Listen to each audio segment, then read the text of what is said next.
Pinasinehan ng estatwa ni Comedy King Dolphy sa harap ng Museo Pambata. Pinangunahan niya ng kanyang mga kaanak. May ulat on the spot si Claire Delfin. Claire? Rapi, formal na hinawi ang tabing at ipinakita sa publiko ang statwa ng King of Comedy na si Rodolfo Vera Quezon Sr. o Dolphy sa harap ng Museo Pambata dito sa Ross Boulevard sa Maynila. Ang pamilya ni Dolphy na kinabibilangan ng mga anak na sina Eric, Etty, Rolly at Nicole Quezon ang nanguna dito. Sinamahan din sila ng ilang opisyal ng lokal na pamahalaan ng Maynila, NHI, MTRCB at Museo Pambata. Mating din ang ilang kamag-anak ni Dolphy. Gawa ang life-size Dolphy statue ng sculptor na si Jonas Roses na siya rin gumawa sa 22-foot statue ni Jose Rizal sa Calamba, Laguna. Nagsalita si Laura Quezon, ang kapatid ni Dolphy.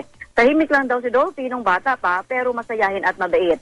Tubong Tondo, Manila, si Dolphy ang ikalawa sa 10 magkakapatid. Maganda raw ang bonding nilang magkakapatid at lahat din daw silang magkakapatid ay pumasok sa larangan ng showbiz nung kabataan nila. Yung ina raw kasi nila ay lumalabas sa mga sarsuela noon. Nag-alay din ng mga bulaklak sa statwa ni Dolphy. Lubos namang nagpapasalamat si Rodolfo Quezon Jr. sa lahat ng mga Manileño sa pagkilalang ito.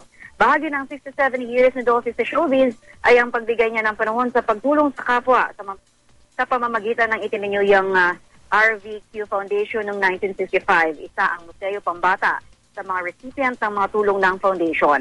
Pumanaw si Dolphy noong July 10, 2012 sa edad na 83. Rafi? Maraming salamat, Claire Delfin.